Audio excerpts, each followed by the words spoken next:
Vamos a tener un coloquio con la doctora Dani Salé, que la conocemos porque es ex becada nuestra. El título de la presentación es Psilocibina y depresión, una revisión de la evidencia.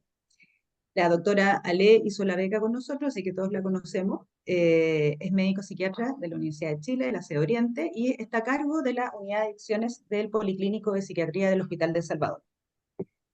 Así que muchas gracias, doctora, por aceptar participar en el coloquio y nada, pues, la escuchamos. Gracias, Carolina. Yo siempre muy feliz de volver al departamento, de participar de cualquier actividad, así que muchas gracias por la invitación. Eh, Esta presentación, me dan ganas de decir dos cosas importantes. La primera es que uno escucha psilocibina y hoy hay como mucha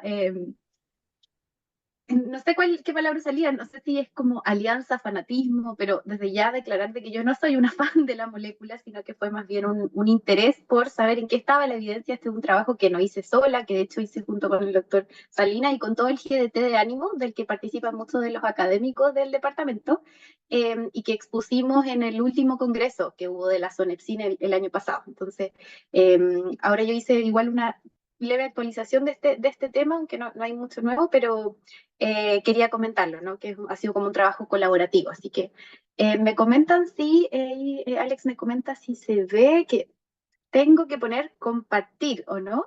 Compartir pantalla Así es, acá. compartir pantalla. Denme un segundo y ahí puse compartir. No sé si se ve lo que estoy haciendo. Sí, se ve. Acá debería hacer presentación. Y pasan las diapos, ¿o no? ¿Sí? Sí, se ve perfecto. Perfecto, ya, muchas gracias. Entonces, como decía, esta es la presentación acerca de la evidencia que hay disponible respecto al uso de psilocibina para depresión en particular. Acá está un poco la hoja de ruta que vamos a seguir. Voy a hablar un poco de cómo llegamos a este punto, ¿no? ¿Por qué se está hablando tanto de psilocibina y de paso también un poco de la historia de los psicodélicos? Para luego que comentemos un poco acerca de la molécula y cuáles son posibles mecanismos de acción propuestos para la acción antidepresiva que tiene la psilocibina. Luego vamos a revisar la evidencia actualmente disponible para concluir con algunas ideas, preguntas, diría yo, más que respuestas acerca de este psicofármaco. Entonces, yo creo que todos nos hemos topado con este tipo de publicaciones ya hace bastante rato, ¿no? Donde los psicodélicos tienen una como, irrumpen nuevamente en el espacio de la psiquiatría y de las terapias psiquiátricas, pero un poco rememorando también lo que fueron en el pasado, ¿no? Entonces nos encontramos títulos como estos, como son presente, pasado, futuro, todo mezclado ahí entre la psiquiatría y los psicodélicos, y cómo estamos volviendo un poco al pasado porque fueron estudiados en su minuto, ¿no? Entonces, si uno hace el ejercicio de buscar, por ejemplo, en PubMed, a través de los MEDs, ¿no? De, por ejemplo, aquí psiquiatría y psicodélicos o alucinógenos, que es el concepto que está ingresado como MED, es bien interesante la gráfica que se describe, ¿no? Porque hay como muchos estudios bien floridos, no sé si se ve en mi puntero, pero durante no sé, a partir del 55, ¿no es cierto? Pero eso se detiene cerca de los 70 y luego entramos como una especie de meseta que se reactiva o se retoma, por así decirlo, esa investigación en las últimas décadas, ¿no?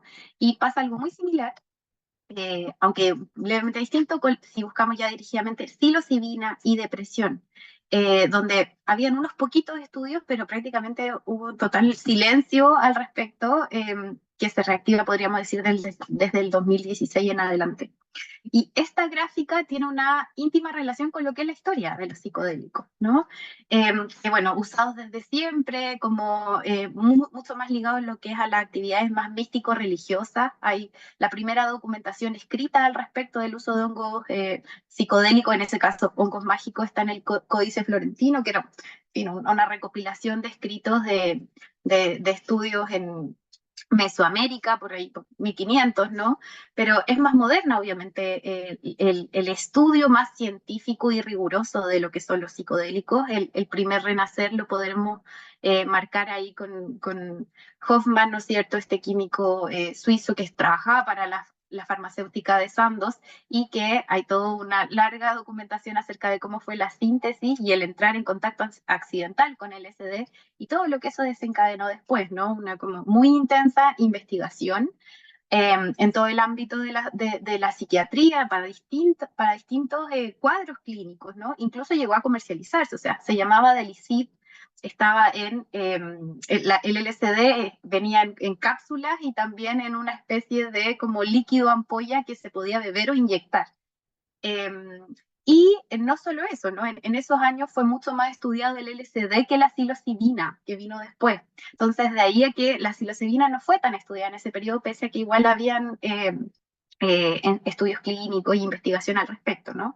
En el 58, el mismo Hoffman es quien sintetiza a partir del hongo y extrae, ¿no?, la psilocibina, y misma historia, posterior a eso, mucha investigación, comercialización, también se llamaba Indocibin en ese entonces. Pero a la par, cuando iba ocurriendo todo este tema de la investigación y sus aplicaciones médicas, y también no tan médicas, ¿no? El estudio y el uso de psicodélicos como tortura, como parte de, qué sé yo, la CNI, otras como dispositivos políticos militares, entre comillas, pero sobre todo su uso recreativo y su asociación con la contracultura, el movimiento hippie, las fiestas rave, en fin, llevaron a que en 1970, entre 1970 y 1971, durante la guerra contra las drogas de Nixon, todos los psicodélicos, incluido también la psilocibina, pasaron a estar en la lista 1 de las sustancias controladas, ¿no? Y eso quiere decir que se considera que son sustancias sin uso médico aprobado y con un alto potencial de abuso. Por tanto, eso puso término a todo lo que era la investigación y el financiamiento de los psicodélicos, y ahí entendemos la meseta que veíamos, ¿no? Y entonces viene el tercer renacer por ahí por el 2004, 2006, más o menos, cuando tanto en la Universidad de California como en el Instituto John Hopkins se vuelven a interesar por la psilocibina. Dicen, bueno, estudiemos cuál puede ser su relevancia en patologías terminales, principalmente cáncer, asociadas a condiciones de salud mental, depresión, ansiedad, dolor incluso, ¿no? Y se marca ahí un nuevo renacer del estudio, pero esta vez como la protagonista ya no el LSD, sino que si la psilocibina, que hoy es la molécula psicodélica, por así decirlo, más estudiada, si dejamos de lado la esquetamina, que ya fue aprobada, ¿no es cierto?, y que pertenece para la depresión resistente a tratamiento, ¿no?, que eso ocurrió en el 2018. Entonces, hoy estamos bajo este como marco de regulación, ¿no? Que hoy la psilocibina en particular cuenta con la aprobación de la FDA para el estudio como terapia innovadora, tanto para depresión resistente a tratamiento, que eso fue en el 2018, y el año posterior se aprueba también como para el estudio de la depresión mayor. Entonces, hablemos de la molécula propiamente tal, que es la psilocibina, ¿no? Bueno, pertenece a la familia, como decíamos, de los psicodélicos, que desde el griego se entiende como manifestación de la mente o el alma, por el efecto que tiene a nivel de la conciencia, y que forma parte de una familia más amplia en donde encontramos el MDMA, la mescalina, emparentado con el LSD y en parte también con la ketamina, ¿no? Pero en sí es una triptamina propia de las indoleminas, ¿no? Ahora, la psilocibina no es en sí una droga en sí misma, es una prodroga. Para que pueda ejercer su efecto psicofarmacológico, requiere ser desfosforilada psilocibina, que ese es el principio más activo, farmacológicamente activo, ¿no? Y eso ocurre a través de una desfosforilación, que ocurre también a nivel hepático por la fosfatasa alcalina y a nivel de la mucosa intestinal por una esterasa específica. Ahora, eso es relevante por temas farmacológicos, pero sobre todo por cómo sintetizarla y cómo poder hacer el estudio más amplio, ¿no?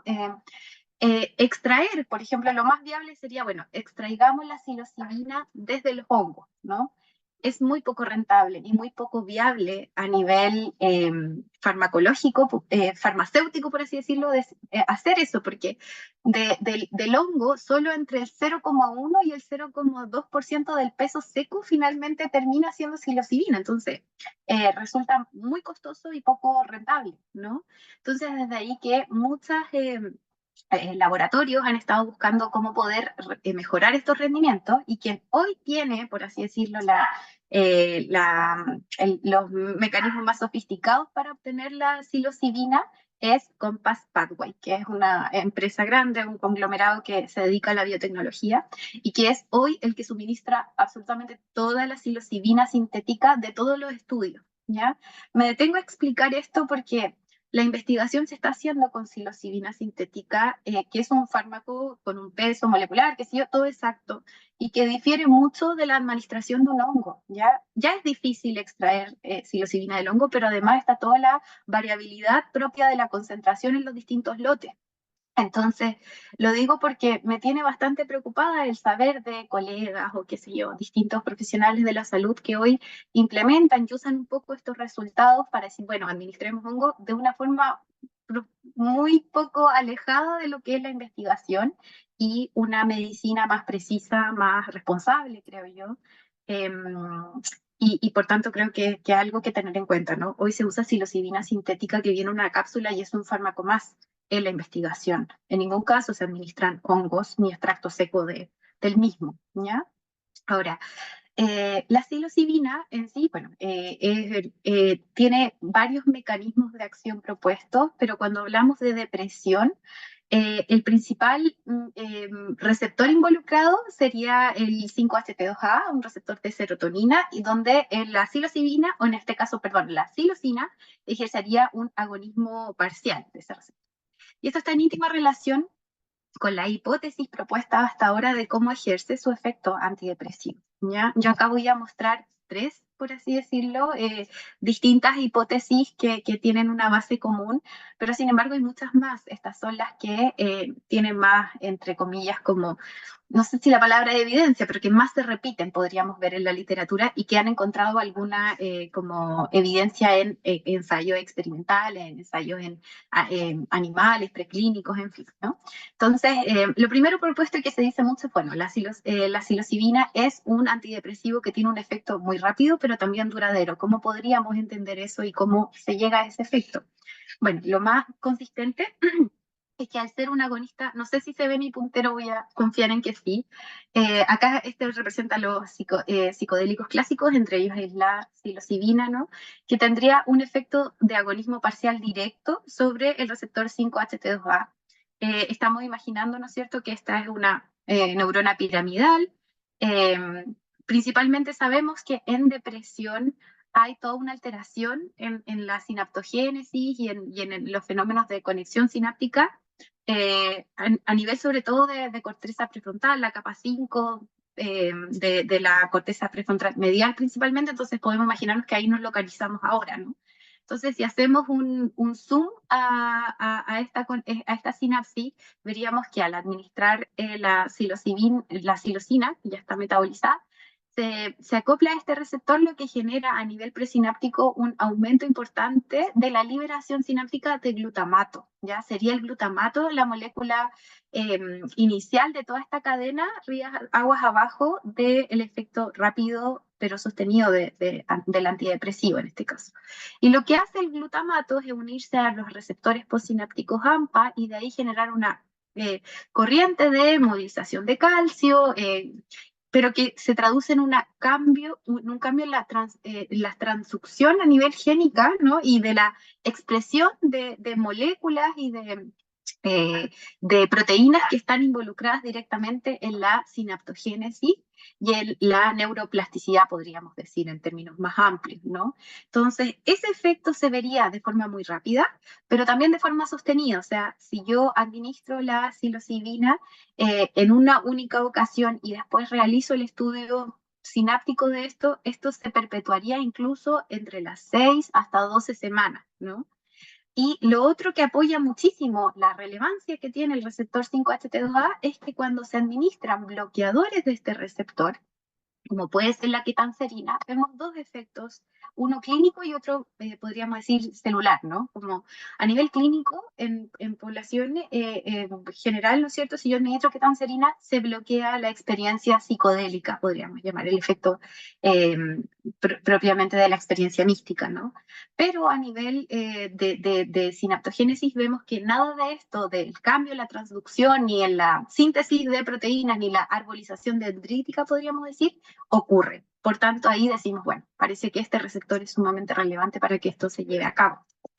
Por otra parte, cuando tratamos de analizar qué ocurre a nivel de la integración cerebral, ¿no? Y de las comunicaciones propias de los distintos como circuitos cerebrales, vemos por resonancia magnética funcional que lo que se evidencia en muestras pequeñas, estos eran alrededor de 16 pacientes que recibieron psilocibina, tenían una depresión clínica, pero lo que se ve es que hay un cambio en la modularidad ya cerebral. La modularidad hace alusión a qué tan, cómo ocurren ciertas comunicaciones entre distintas porciones cerebrales, distintas redes, ¿no? Pero que presentan como una cierta lealtad, como siempre me comunico de la misma manera, en forma reiterativa, ¿no? Cuando yo disminuyo esa lealtad, por así decirlo, o funcionamiento modular, desintegro eso, pero para aumentar la integración global y que puedan aparecer nuevas comunicaciones que no estaban ahí antes, ¿no? Entonces, si yo disminuyo la modularidad, aumento la integración global y se vio en este estudio que precisamente a mayor cambio o disminución de la modularidad, mejoraban los síntomas depresivos, tanto en forma inmediata como en el largo plazo, seguimiento de 6 semanas. Y mientras más modular o más rígida permanecía esta comunicación y esta lealtad, menos mejoraban clínicamente los pacientes.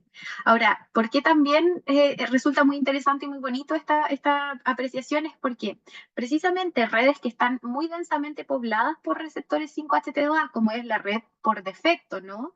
De funcionamiento predeterminado también se le llama, que es como esa red que está activa cuando no se está haciendo una tarea específica y que se puede evidenciar a través de la resonancia magnética funcional.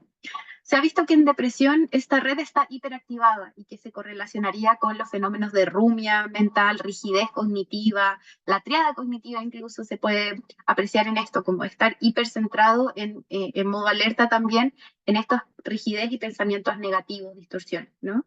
Y lo que se ve cuando se administra también la psilocibina es que esa red que está hiperactiva en depresión disminuiría su actividad, ¿no? Que es lo que se ve, perdón, acá, al desplazarse está como barra hacia la izquierda, pero por el contrario, esa misma red aumentaría su comunicación con otros circuitos de orden superior, con otros circuitos, por ejemplo, el de la función ejecutiva, la red de saliencia de estímulos, que tienen que ver con aprendizaje, con mayor integración, con flexibilidad cognitiva. Por tanto, eso también apoya la idea de que hay relevancia del receptor 5-HT2A por la gran cantidad de receptores que están en estos circuitos, por así decirlo, en estas regiones cerebrales, pero también explicaría eso que tantas veces se dice como la desintegración de la conciencia, el aumento del despertar, en fin, entropía, tiene que ver con este cambio en la comunicación y en la lealtad, ¿no? Por último, este es otro estudio pequeño también, esto es en depresión resistente a tratamiento, donde también se realizaron un estudio de resonancia magnética funcional, se veía, pero también analizando también el flujo sanguíneo cerebral, ¿no? Y el consumo de glucosa a nivel de estas distintas regiones. Y en depresión sabemos que hay un aumento en el flujo cerebral hacia la amígdala bilateral, o sea, está como hiperestimulada, ¿no?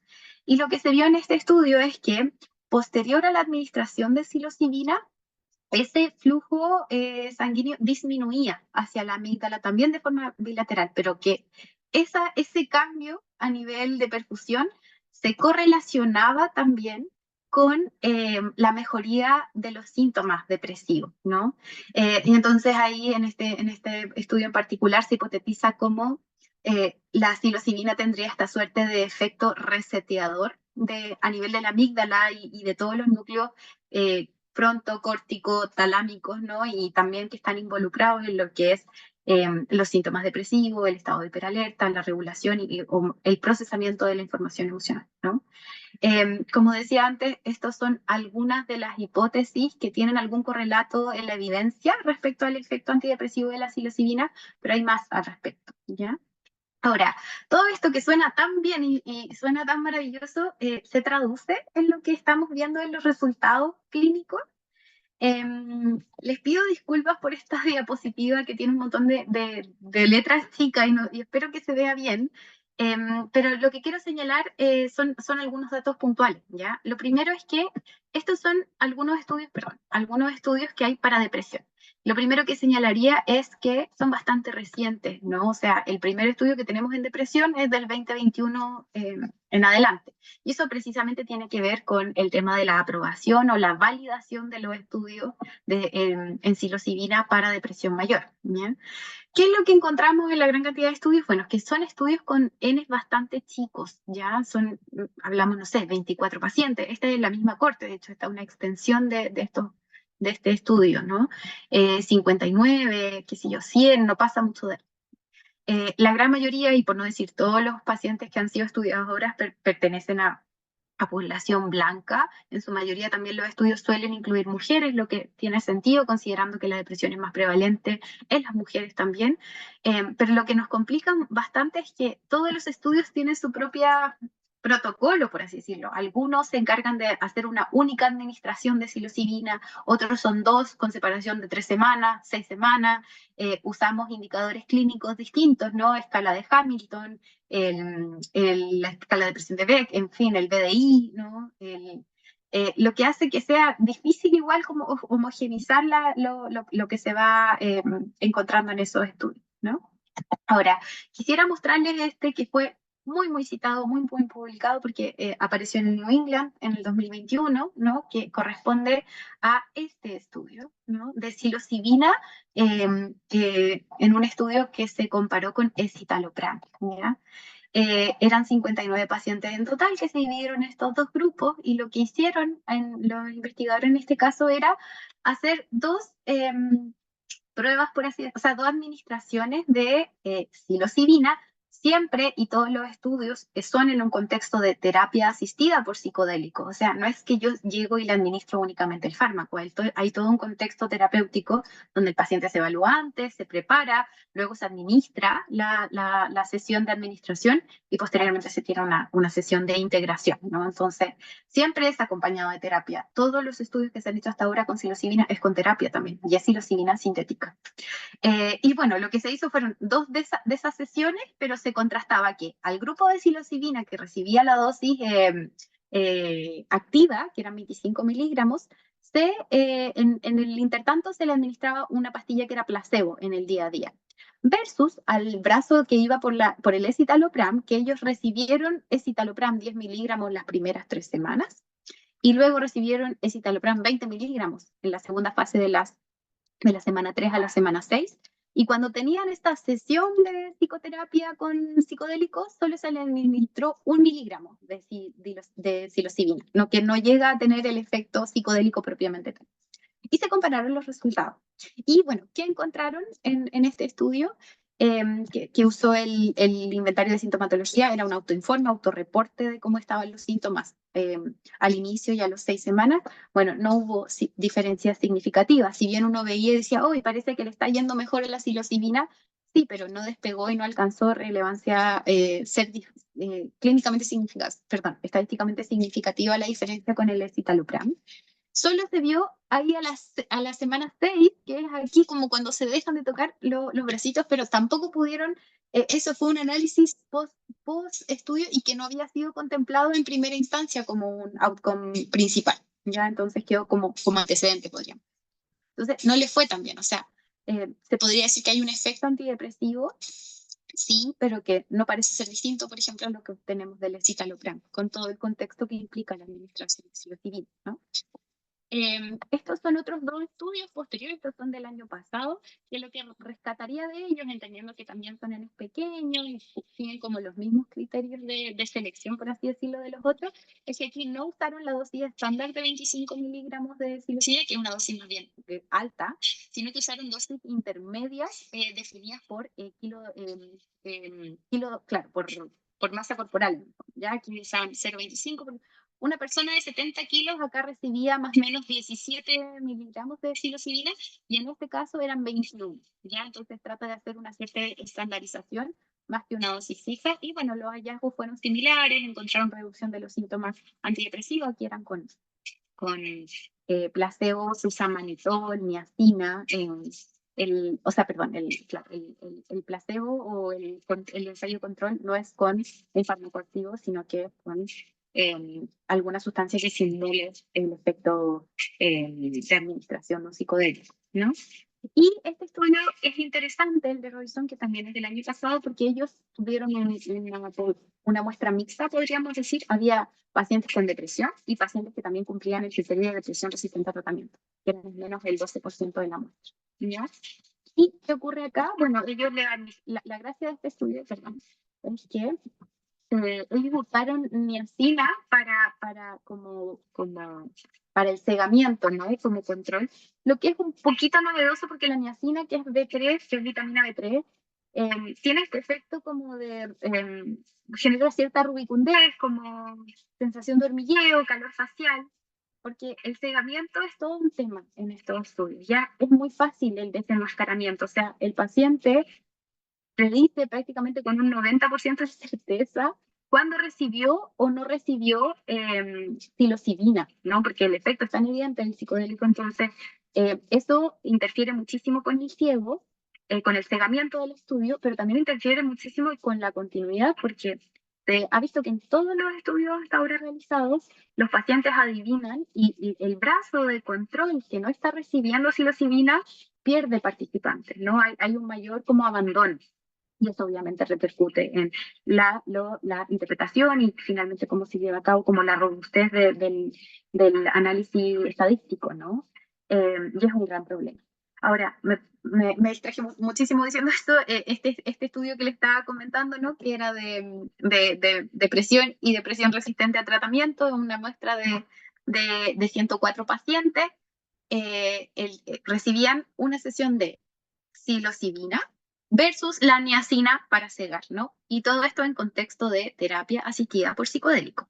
Se hizo un seguimiento a los 8 y a las 6 semanas, que ese era el outcome principal, primario, ¿no? El cómo estaban los indicadores a las 6 semanas, en este caso usando la escala de depresión de Montgomery-Åsberg, ¿no?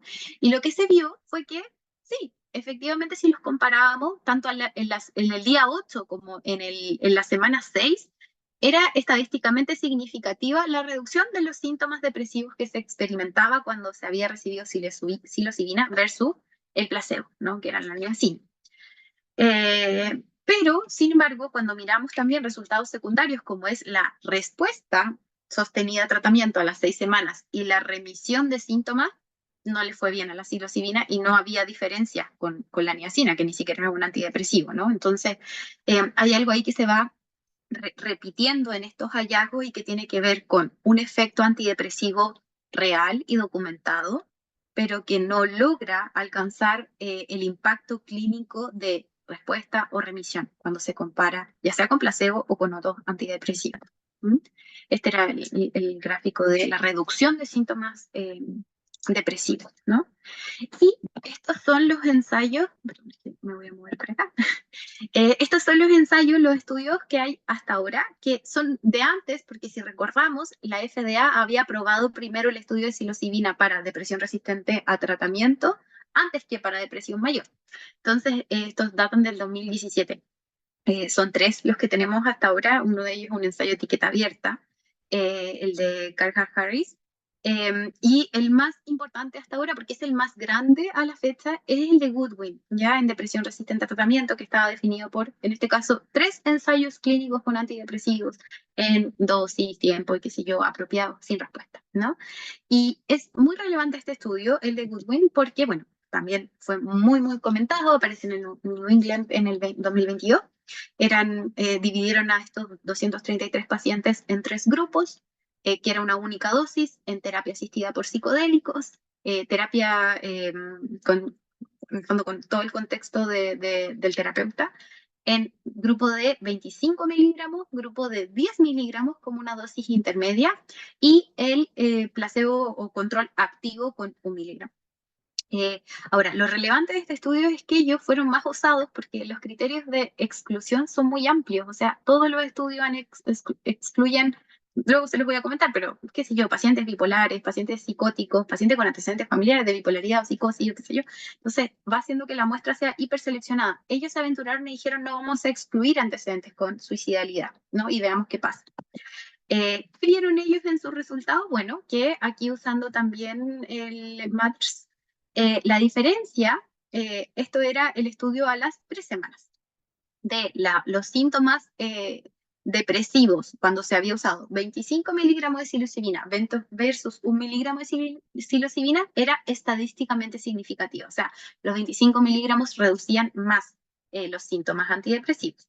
Sin embargo, cuando mirábamos respuesta a las 3 semanas, remisión a las 3 semanas o respuesta sostenida, ¿no es cierto?, a las 12 semanas, no encontramos diferencias significativas al respecto, ¿no? Como que daba lo mismo un poco si administramos 1, 10 o 25 miligramos. Y lo interesante acá es que al evaluar efectos adversos graves, hubo en el brazo de 25 miligramos una mayor prevalencia de activación de la ideación suicida, de autolesiones no suicidales y de intentos suicidas, ¿ya? O sea, en el primer estudio en que incluimos pacientes con suicidalidad anterior, aparece como este efecto adverso, ¿no? Eh, y en particular, los dos pacientes que manifestaron estas conductas fueron pacientes que tenían antecedentes de suicidalidad, en este caso, y que no habían tenido ningún tipo de respuesta clínica a las 3 semanas, como para tratar de dilucidar cuál es el perfil de los pacientes que podrían complicarse o no favorecerse tanto de la administración de psilocibina, ¿no?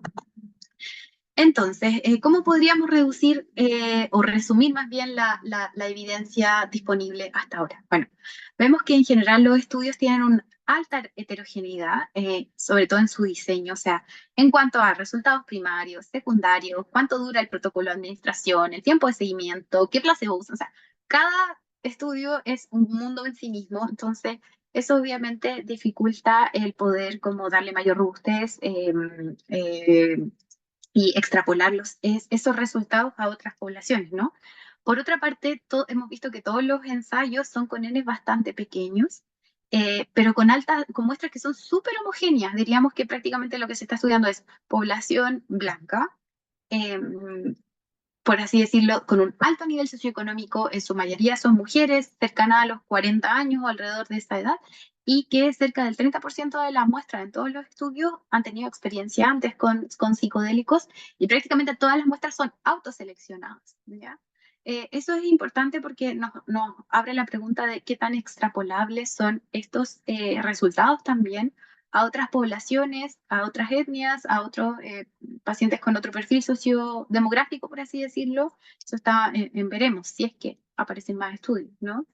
Lo otro tiene que ver con los criterios de exclusión amplios, que son un tema, yo creo que para todos los estudios de psicofármacos, pero en particular para psilocibina, dado que, como decía, en todos los estudios, la gran mayoría se han excluido pacientes con patología personal o familiar, bipolares, pacientes psicóticos, pacientes con consumo de sustancias, pacientes con trastorno de personalidad, embarazadas, pacientes con comorbilidad médica, antecedentes de usos de más de 10 veces en general de psicodélicos, o sea, parecen súper razonables y responsables hacer esos criterios de exclusión, pero a la vez si voy sacando y sacando y sacando y sacando a toda esa población clínica, bueno, la población en la que la puede usar es muy, muy, muy en particular, ¿no? Y eso a mí también me preocupa porque yo creo que todos hemos tenido pacientes con distintas patologías, incluso comorbilidades, que nos plantean, puedo usar hongos, puedo usar psilocibina, y hoy la evidencia que tenemos no tiene respuesta para esa población clínica en particular, ¿no?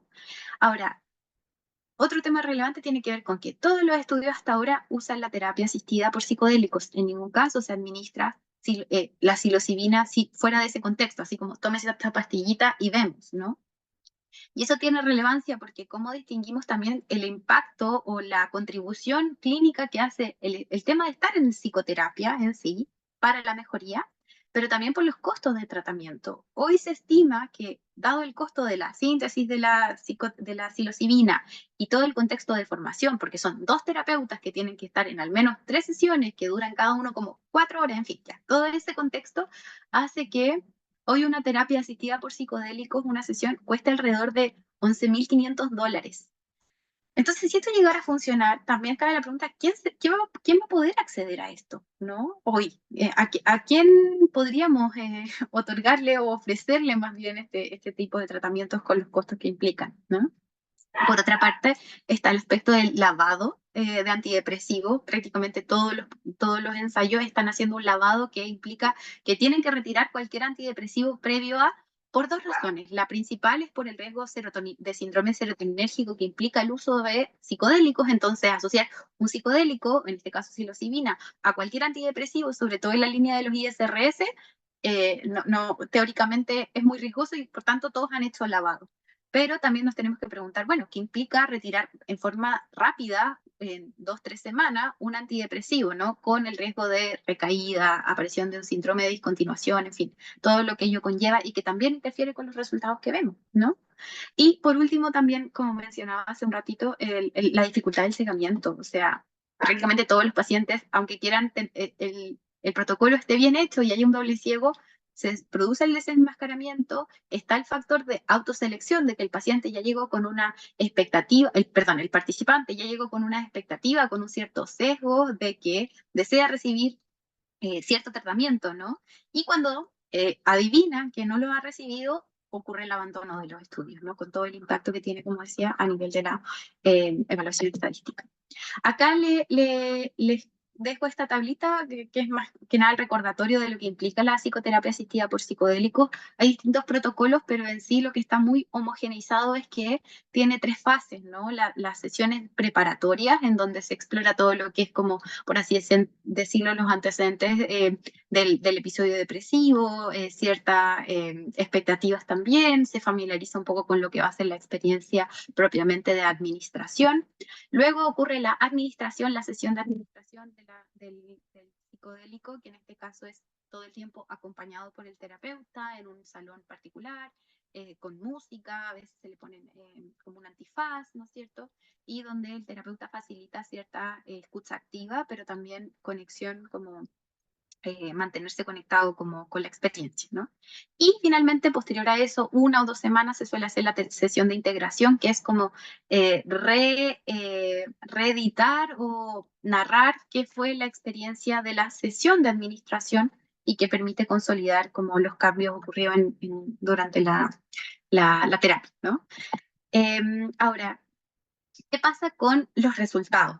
¿Y cómo podríamos resumirlo? Bueno, la psilocibina reduce los síntomas depresivos. Sí, yo creo que eso sí hemos visto bastante evidencia hasta ahora con los estudios de fase 2 que tenemos, ¿no? Y esa respuesta efectivamente sería relativamente rápida, documentada entre los 2 y 7 días y sostenida hasta el seguimiento que tenemos, ¿no? Que hay 2 solamente, pero a 12 meses algo de eso se sostendría. Sin embargo, eso es con reducción de síntomas, pero en cuanto a la tasa de respuesta y a la remisión, no ha demostrado ser superior hasta ahora a otros tratamientos, ¿no? Como en el caso, no sé, de la depresión resistente a tratamientos, si las respuestas que tenemos hasta ahora, si la contrastamos a lo que hay para citalopram, desipramina u otros estudios con otros antidepresivos, están muy, muy, muy por debajo de esos rendimientos. Y lo otro también tiene que ver con los efectos adversos más documentados. Los más comunes y frecuentes, aunque leves, son el aumento de la presión arterial, las náuseas y el dolor de cabeza, pero sí tenemos alguna evidencia de que pueden haber efectos adversos graves, como la activación de la conducta suicida, en particular parecen en sujetos no respondedores que tienen antecedentes de suicidalidad. Bueno, este es parte de los hay bastante, yo puse estos dos, pero son metaanálisis, en fin, que han tratado de em, eh, documentar cuál es el tamaño de efecto que tiene como antidepresivo y en general sí es favorable, ¿no? Pero el metaanálisis o el resultado que podemos ver es tan bueno como los estudios que formaron parte de ese análisis y ya hemos hablado de todas las dificultades metodológicas que tienen estos estudios en pequeños poblaciones muy homogéneas, ¿no? Entonces, si continúa, y lo digo así porque haciendo el análisis de qué publicaciones han habido más recientemente, se desacelera desaceleró bastante la publicación y al menos los resultados que se están socializando, por así decirlo, con respecto a la psilocibina.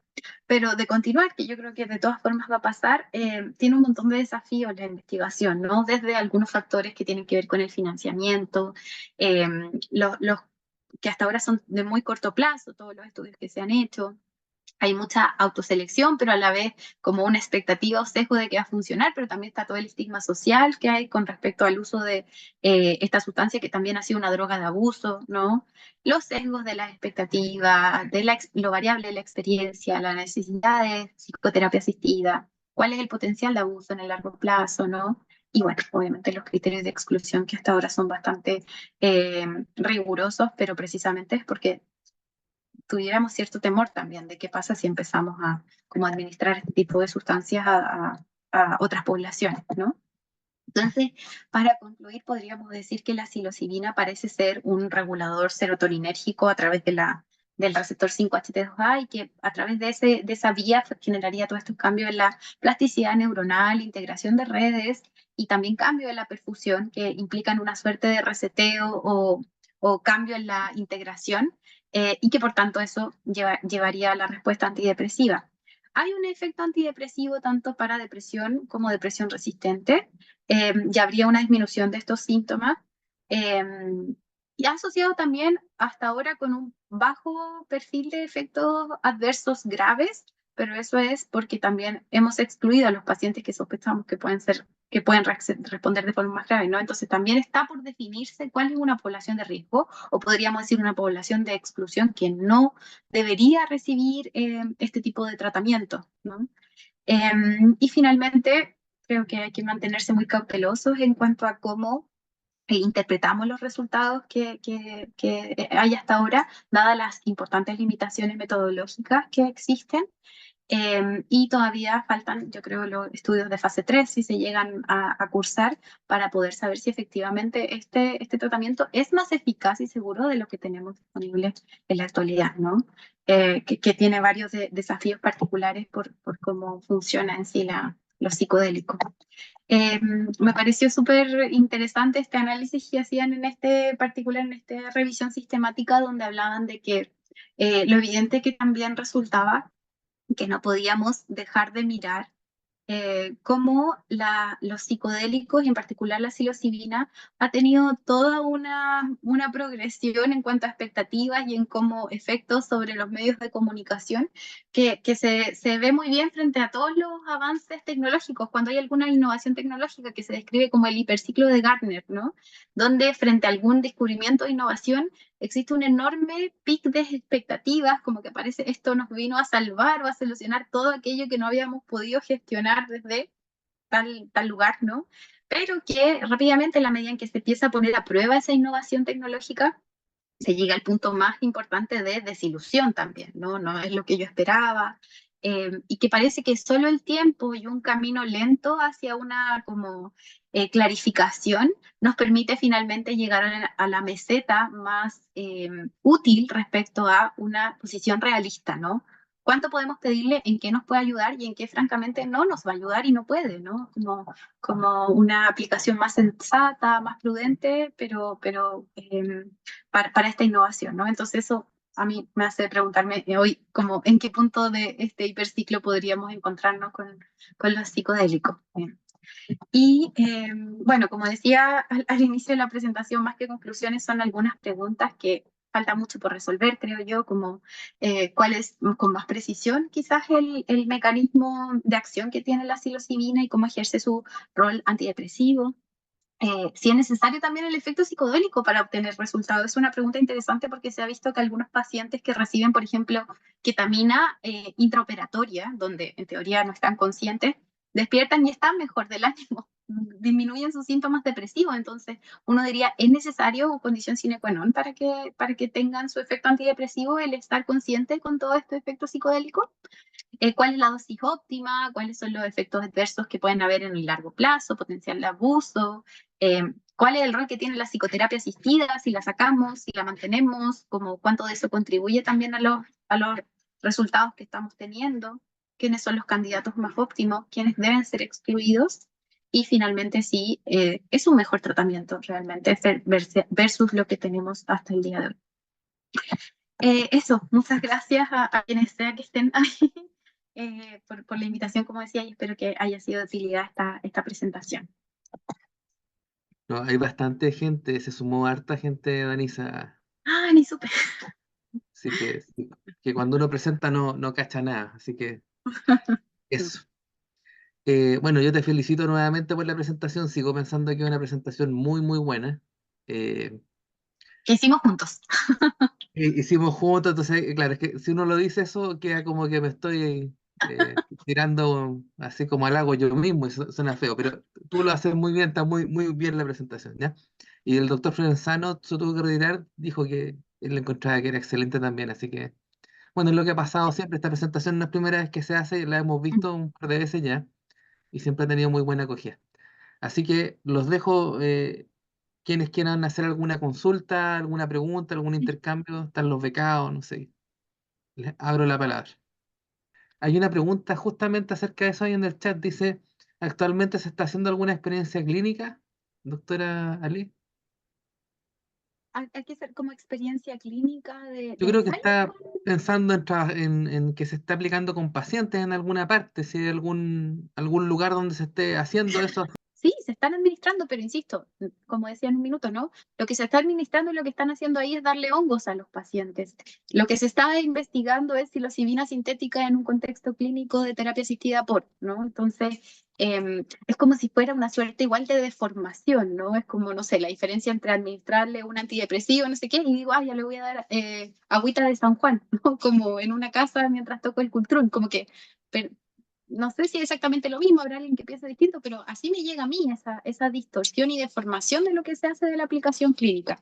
Pero si nos preguntan, yo sé de experiencia, sé de colegas que hoy en día los usan abiertamente, no tan abiertamente, porque igual después le dicen al paciente, oye, si te preguntan, no digas dónde fuiste o no des la dirección del dealer, por ejemplo, porque lo que hoy tenemos que hacer, si queremos en Chile administrar psilocibina, es darle hongos que cultive un dealer, pues esa es la verdad. Entonces, es complejo y creo que tiene muchas aristas que lo único que yo espero es que al final lo que no paguen los platos rotos un poco es el paciente, pero va a ser él, ¿no? Si ocurre alguna complicación, qué sé yo, pero bueno, ahí cada uno tendrá que hacerse cargo también de las consecuencias de las indicaciones que da médicamente responsable.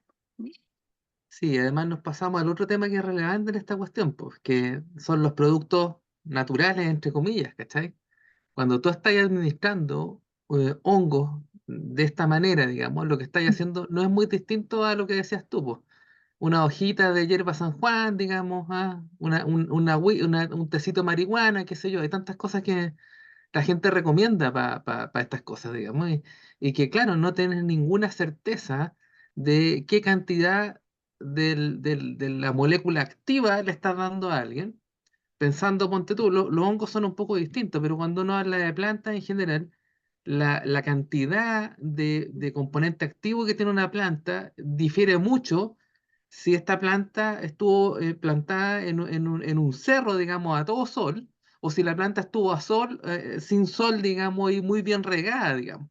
¿Ah? Aparte que hay variedades de la planta que no son exactamente iguales. Entonces, es un trabajo muy, muy azaroso administrar fármacos de esta forma, ¿ya? Y además, que la gente te va a decir, pero bueno, en GNC venden fármacos y cuestiones así. Cuando han estudiado los fármacos GNC, ustedes lo ubican, no sé, son esos que venden farmacias que venden como, son productos que tienen patente de alimentos, ¿ya? La misma melatonina, ponte tú, hay estudios en Estados Unidos, que la melatonina es un fármaco natural, ¿cachai? Que lo venden en laboratorios que hacen vitaminas, no medicamentos, ¿ya? En Estados Unidos hay un estudio que mostraba que agarraban, no me acuerdo cuánto, 10 o 15 marcas de melatonina, y resulta que habían unas que tenían menos de 1 miligramo, tiene que ser 3, esa es la dosis, 3 miligramos, y había unas que tenían 30 miligramos por cápsula. Y estamos hablando de laboratorios, entre comillas, serios, que le venden un producto que tiene algún tipo de aprobación sanitaria. Entonces ahí uno se pregunta, ¿qué queda para lo que hace un particular en su casa que tiene cero aprobación sanitaria? ¿Ya? Tomás está con la mano levantada. Que recordé que una de las razones que hablaban para también hacer como este retiro de antidepresivos previo a como a estas sesiones era que como los antidepresivos hacían un down regulation de los receptores, como que tenían menos efecto la psilocibina en pacientes que estaban utilizando como antidepresivo. Y no sé si lo mencionó acá, no sé si sabe algo. Sí, no, sí, efectivamente tienes razón. Esa era la segunda razón que me la salté porque mi cerebro se funciona, saltó una idea a la otra. Cuando hablábamos del retiro, ¿no es cierto?, del lavado que se realiza, la principal razón es por prevenir el síndrome serotoninérgico, pero la segunda razón teórica era precisamente que el uso consistente y persistente de ISRS, por ejemplo, sabemos que tiene un impacto porque, bueno, en parte compiten por el mismo receptor, pero a la vez generan toda una modulación distinta, ¿no? Entonces, por eso es que ser riguroso en hacer el retiro, ¿ya?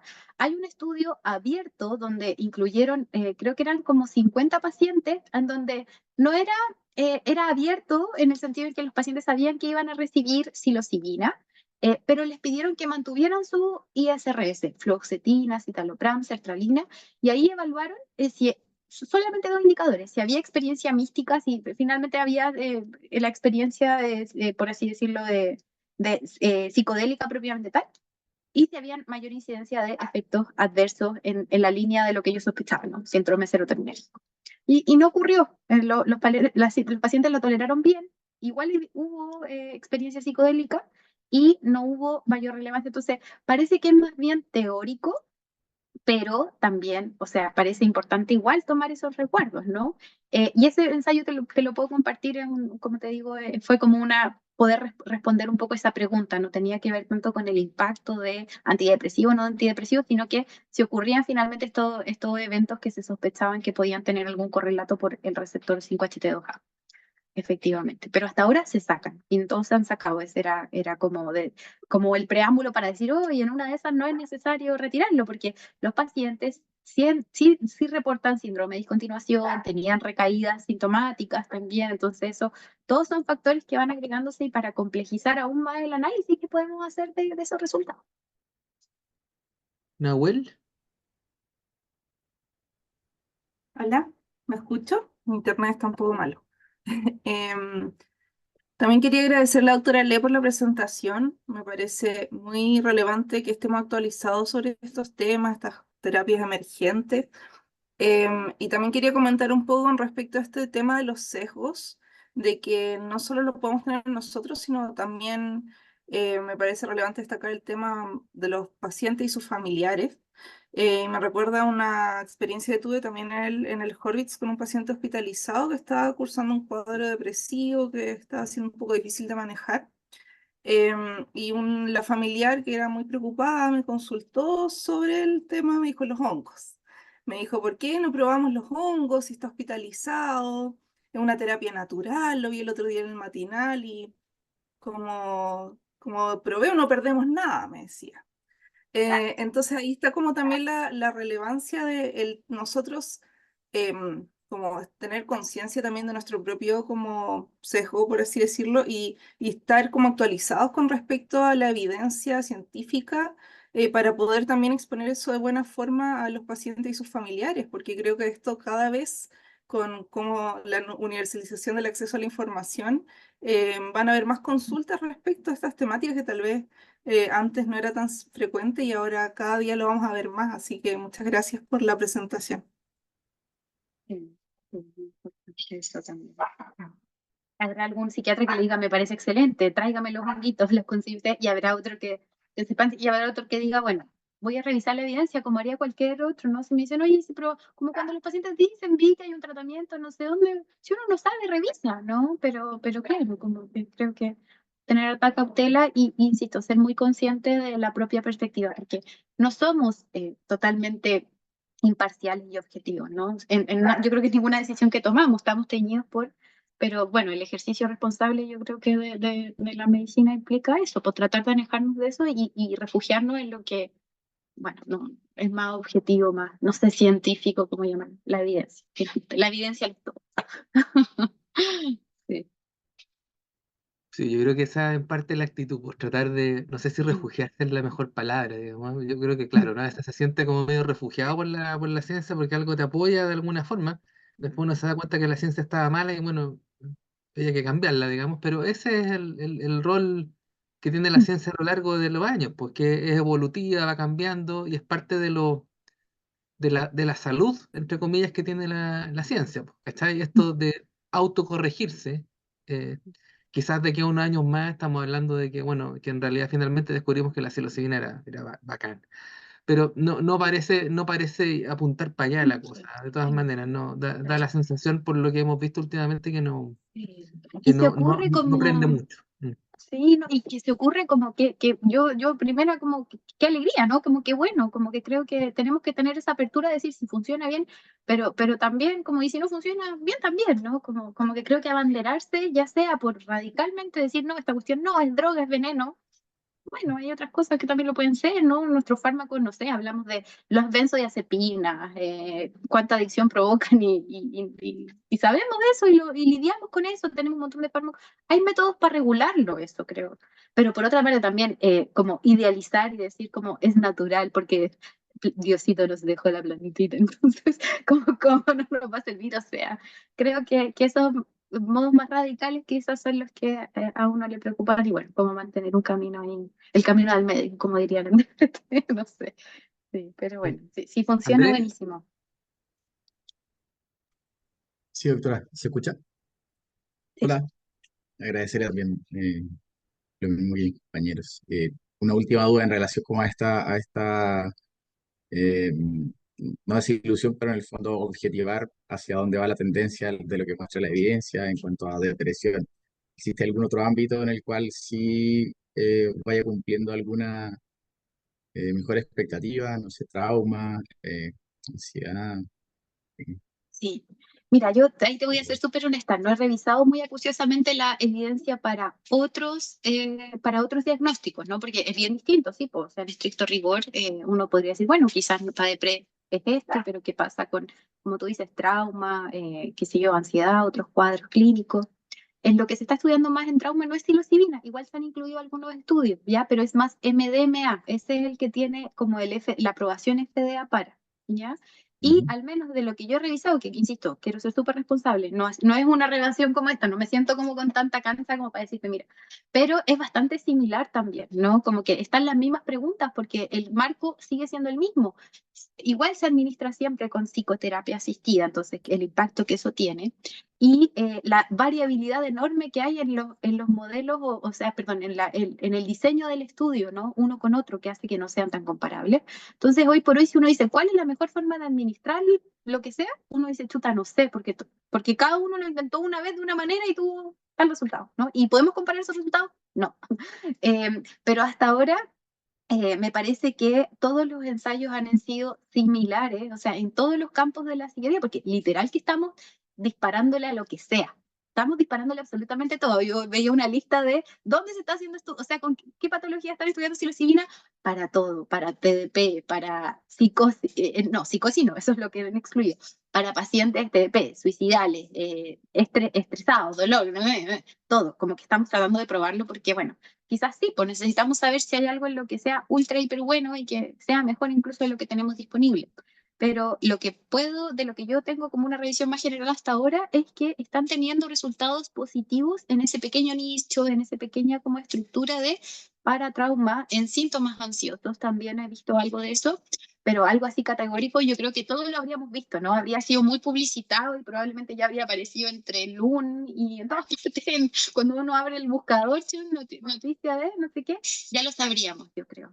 Entonces, me aventuro a decir que por ahora, así como muy categóricamente que le está yendo espectacular en los estudios, diría que no, que hay resultados positivos y que hay que seguir ampliando esa revisión. Mm. Tamara, Hola, muchas gracias, doctora Lee, por su presentación. Me quedé pensando en esto que dijo como al final de la presentación, porque como dijo Tomás, llegamos un poco más tarde, que hay muchos terapeutas, ¿cierto?, que podrán decirle como a los pacientes, como, no, ven, tú traes, ¿cierto?, tú los hongos y hacemos esta terapia. Y bueno, claramente nosotros en este momento como becados no vamos a enfrentarnos como a esto directamente, pero después en el futuro probablemente sí. Y igual me quedo pensando que hay como todo un mundo que uno está como avalando detrás al hacer este tipo de cosas. Es como, uno igual está como haciendo como ojos ciegos a todo lo que tiene como la vinculación con la venta de drogas ilegales. Entonces, claro, está como esta opción como de que compren como los kits, no sé, y preparen sus propios hongos, pero también está como esta otra cosa de que si uno no ve nada y dice como, no, ya si tú traes los hongos, estamos haciendo que la persona vaya donde un dealer a comprarle. Entonces es como igual un mundo bien difícil, como de estar diciendo en este momento hagamos este tipo de terapia. Sí, o sea, claro, bien descabellado y uno dice, ¿cómo alguien se atreve? Pero bueno, temerarios hay en todas partes, ¿no? Y lo que yo sé, al menos, no, insisto, no voy a dar nombre y no sé qué, pero lo que yo sé que hacen las personas que están abiertas es que tienen sus dealers. O sea, esto de decir trae los hongos, hasta ahora yo no lo he sabido. Me imagino que estaba tomando el ejemplo más bien de que daba Nahuel, ¿no? Como si llega y dice, si le traigo los hongos aprovechando que está hospitalizado, ¿no? Podría alguien que dijera, bueno, ensayemos, veamos qué pasa, ¿no? Pero en general lo que hacen es que te dicen, te voy a dar el contacto de una personita que tú no tienes que decir, si te preguntan a ti de dónde salió, no existe, así. Y vas a ir a esta dirección, pero esa casa no es nada, y nos vamos a juntar ahí y vamos a hacer la terapia, ¿no? ¿Qué es lo que ha pasado? Que me contaba, insisto, el Álvaro, que estoy usando todas sus experiencias, ¿no? Que hay pacientes que dicen, ¿para qué voy a seguir yendo al psiquiatra si ya tengo el número del dealer? Se los pido a él y me tomo yo los hongos y yo veo mi ritmo, veo mi no sé qué. O sea, claro, si entramos en un terreno tan poco regulado y donde nos aliamos con todo esto que funciona de forma media tránfuga, bueno, eso también es un marco que va a repercutir, yo creo, en el futuro de esa terapia, ¿no? Yo creo que es tremendamente complejo, o sea, ante un juez o ante quien sea, ¿cómo justifico yo todo aquello que hice? Porque me pasé y me salté millones de normas, reglamentos, casi que delitos que cometí. Ahí cada uno verá cómo se hace cargo de eso, ¿no? Entonces, es delicado, pero yo creo que hay formas también de poder sortear esto de forma tranquila, como lo haríamos con cualquier otra cosa que un paciente nos ofreciera y nos dijera, oye, si fumo, no sé, como crack con esto, ¿me dará bien? No, yo te voy a dar el dato del gallo que vende crack porque esté bueno. No, yo siento que se le No, parece. además, Danisa, pensar en el tema como de la prescripción, pues, ¿cachai? O sea, esto versus cuando uno hace una receta, ¿cachai? O sea, la diferencia entre hacer esto y hacer una receta es gigante, ¿cachai? Porque en el fondo también le estáis abriendo la puerta a alguien para que se junte con un tipo que le puede decir, oye, y si no te funciona esto, tengo éxtasis, que se ha probado que también funciona, ¿cachai? O si tenía un carrete el fin de semana, también te puedo vender éxtasis, no solo los hongos. Es, es complicado, Sí, pues súper complejo, muy pero complicado.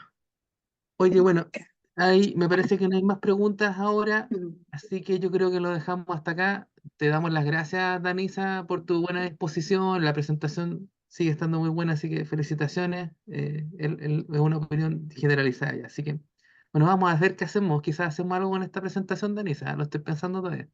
Creo que podemos darle una Ahí vuelta. veremos. Sí, Publicamos. así que eso. Muchas gracias y muchas gracias a los asistentes. Hasta acá Chao, nomás muchas llegamos hoy. gracias.